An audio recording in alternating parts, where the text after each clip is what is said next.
एक गांव में एक लड़का रहता था। उस लड़के का नाम था रावण। उसके पिता उसको हमेशा डांटते रहते थे क्योंकि रावण बहुत ही आलसी था और वह ज्यादातर सोया करता था या फिर खेला करता था। उसके पिताजी एक दिन उसको डांटते हुए कहते हैं, उठ जा नालायक, जीना हराम कर दिया है तुमने। तो उसकी बात सुन करके वो अपने गुस्से में आ जाता है कि उठता है और वहां से निकल जाता है। तो उस दिन उसके पिता को उसके बिना खेत जाना पड़ता है। वो खेत जाते समय ये विचार करते हैं कि अपने लड़के को कैसे सुधार। वो खेत कोड़ते समय रावण के पिता सोचते हैं, आने दो इस नालायक को, लेता हूँ मैं इसकी खबर। इतना कहते हुए वो खेत कोड़ते हैं। शाम होती है और दोनों घर आते हैं। रावण के पिता और रावण को देख करके कहते हैं, क्यों रे नालायक, मिल गई तुझे फुर्सत, आने में जरा जल्दी नहीं कर दिया। इतना सुनते ही रावण को क्रोध आ जाता है और उन दोनों में बहस शुरू हो जाती है। और ये बहस कब झगड़े का रूप ले लेती है उन दोनों को मालूम नहीं हो जाता। लड़का पिता से, क्या किया है आपने मेरे लिए? हमेशा से तो आप मुझे डांटते हो, धिक्कारते हो, छोड़ करके चला जाऊंगा मैं वनवास। इतने में वह गुस्से में वन की तरफ चला जाता है और उसके पिता भी घर में चले जाते हैं। चलते चलते वह एक जंगल के पहुंच जाता है, जंगल में पहुंच जाता है और चलते चलते शाम हो जाती है। उसे समझ नहीं आ रहा होता है, उसे जंगली जानवरों का डर सता रहा होता है। तो वह एक पेड़ को देखता है और सोचता है कि मैं आज रात को यहीं इस पेड़ पे सो जाता हूँ। वह टहनी को पकड़ने की कोशिश करता है और उसके ऊपर चढ़ कर के सो जाता है। और इधर उसकी माँ रावण के पिता से, क्यों जी, आपने हमारे लड़के को क्या वो डांटा, अभी तक नहीं आया, जाने के साल में होगा वो। तो रावण के पिता कहते हैं, ऐसे नालायक बच्चे का हम लोग क्या ही करेंगे, खुद ही कल ठिकाने आ जाए। इधर सुबह होते ही रावण जंगल में खाने की तलाश में इधर उधर घूमने लगता है। भटकते भटकते वह एक साधु की कुटिया के पास जा पहुंचता है। साधु ध्यान में मग्न होता है और भगवान को याद कर रहा होता है। तभी वह रावण हाथ मलते हुए ये सोचता है, चलो तो बाबा मिला, अब मिलेगा कुछ खाने को। वह बाबा के पास जाता है और उनसे बात करने का प्रयत्न करता है। साधु रावण को अपनी कुटिया के अंदर ले जाता है, कहता है, आओ तुम इधर बैठो, मैं तुम्हारे लिए कुछ खाने को लेकर आता हूँ। रावण जाता है और बैठ जाता है और इंतजार करने लगता है कि अब तो मिलेगा कुछ खाने को। साधु आता है और बातचीत होती है। साधु पूछता है, तुम कहाँ से आए हो? रावण बोलता है, मैं घर छोड़ करके भाग आया हूँ। मेरे पिताजी मुझे बहुत ही डांटा करते थे। इधर रावण की माँ परेशान होकर रावण के पिता से, अजी ऐसा क्या बोल दिया आपने हमारे लल्ले को? पता नहीं कहाँ चला गया हो, किस हाल में होगा वो। रावण की माँ की बात को सुनने के बाद रावण के पिता, खुद गया है ना, खुद ही चला आएगा जब उसकी अकल ठिकाने आ जाएगी। ऐसे ही समय बीतता जाता है और रावण साधु के साथ जंगल में रहते रहते शिकार करना और जंगल में कैसे जीना है यह सीख जाता है। वह प्रतिदिन साधु के साथ शिकार करता था और जंगल के नियम कानून को सीखता और ऐसे समय बीतता जाता है और कई वर्ष बीत जाते। अब रावण भी समय बीतता गया और लड़का बड़ा हो गया था। अब वह गुरु जी की जंगल से लकड़ियां लाने और अन्य कामों में भी मदद किया करता था। वो जंगल में जाता और लकड़ियां काट करके गुरु जी के लिए और अपनी सहूलियत के लिए लेकर आता था। वह एक पेड़ के पास जाता है और सोचता है ये अच्छा है, इसको काट लेता हूँ और वहां से वो लकड़ियां काटता है और लेकर के कुटिया पे चला जाता है। एक बार की बात है, रावण अकेले बैठा बहुत ही गहरे विचार में डूबा हुआ था। वह सोच रहा था कि आखिरकार मेरे मम्मी पापा कौन होंगे और वो कहाँ रहते होंगे। अब मुझे लगता है मुझे कुछ काम करना चाहिए, कुछ पैसे कमाना चाहिए, पैसे से ही दुनिया चलती है।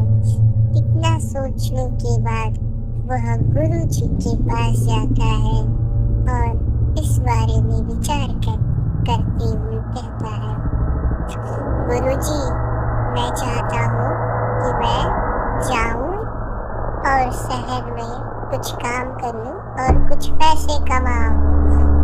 इतनी बात सुनकर के रावण के गुरु जी कहते हैं, जैसी तुम्हारी इच्छा पुत्र, तुम जाओ, तुम अपने मर्जी के मालिक हो, तुम जब चाहो जा सकती हो और जब चाहो आ सकती हो।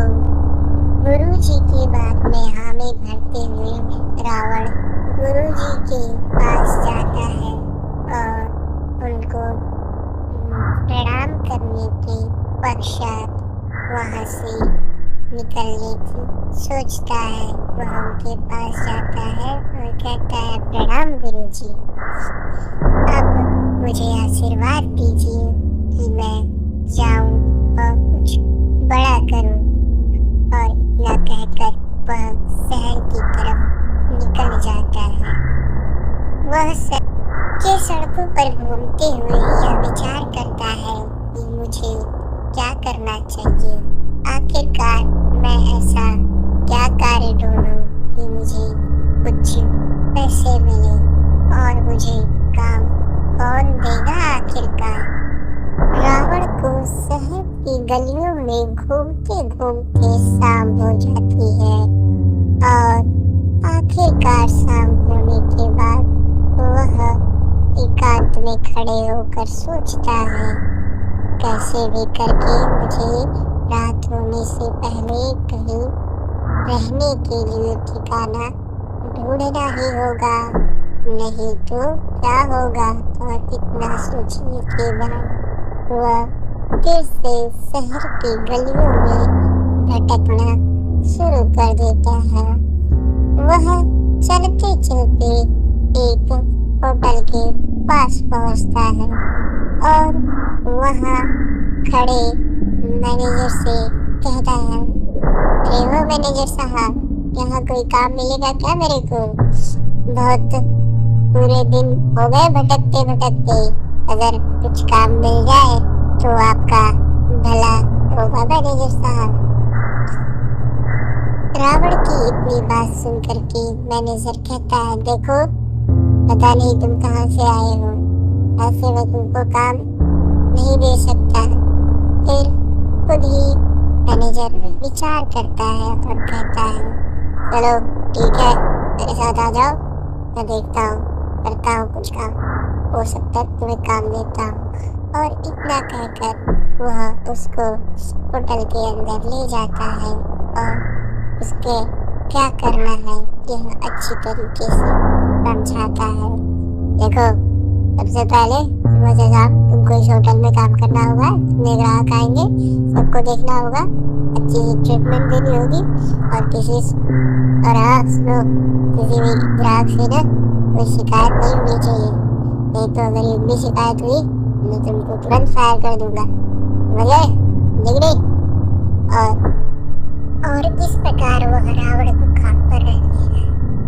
एक दिन रावण अपना काम कर रहा होता होटल में एक और वह उसके पास जाता है। तभी अचानक से वह उससे पूछता है, मैं क्या लेंगे? और इतना पूछने के पश्चात ही वह उस औरत को देखकर कुछ सोचने लगता है। कहीं तो देखा है मैंने, ऐसा क्यों लग रहा है कि पहचाना सा रहा है।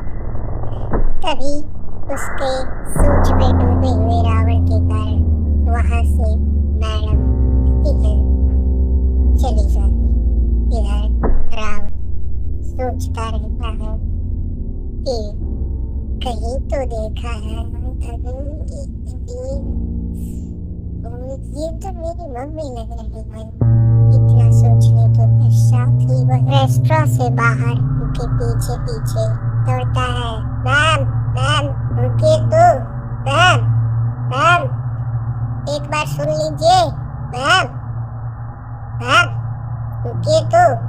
लेकिन वह मैम चलती जाती है और रावण उनके पीछे पीछे दौड़ता हुआ आखिरकार उनके यहाँ पहुँचता है और वहाँ पहुँचने के बाद वह उनसे बोलता है, मैम क्या आपका नाम सुष्मिता है? मैं आपको जानता हूँ। क्या आपका कोई लड़का था जो बचपन में छोड़ करके चला गया हो? मेरा नाम रावण है और मुझे ऐसा लग रहा है कि आप मेरी माँ हो, तो आप बताएं क्या यह सही है? हाँ बेटे, मेरे बेटे तुम रावण? वह औरत अपने बेटे को देख करके भावुक हो जाती है और भावनाओं में बहकर कहती है, कहाँ थे अब तक तुम? न जाने मेरे और तुम्हारे पिताजी ने कितना कितना कहीं कहाँ कहाँ नहीं ढूंढा। और इतना कहने के पश्चात वह रावण को अपने साथ लेकर जाने लगती है। दोनों जाते हैं और रावण की माँ रावण से खूब सारी बातें करती है। तुम जानते हो रावण, तुम जब से चले गए थे हम तुम्हें बहुत मिस किया करते थे। आज 14 साल हो गए तुमको गए और 3 दिनों बाद अचानक से तुम मुझे मिल गए। मैं अपनी खुशी तुमसे जाहिर नहीं कर सकती। इसी प्रकार की बातें करते हुए रावण और उसकी माँ घर को पहुंचने वाले होते हैं। रावण तुम क्यों नहीं वापस लौट कर आए? हम लोगों ने बहुत ढूंढा।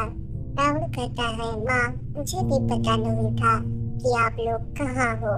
तभी उनके घर का दृश्य दिखाया जाता है और रावण की माँ रावण से, देखो क्या है हमारा घर। तुम्हारे चले जाने के बाद हम लोग शहर आ गए थे और तुम्हारे पिताजी ने बहुत मेहनत की और एक होटल खोला और यह घर भी उसी होटल के पैसों से बना हुआ है। क्या कहते कहते वो घर के बहुत ही नजदीक आ जाते हैं। रावण की माँ कहती है, मुझे उम्मीद है तुम्हें हम लोगों से मिलकर अच्छा लग रहा होगा। न जाने कहाँ कहाँ नहीं ढूंढा हम लोगों ने तुझे बेटे।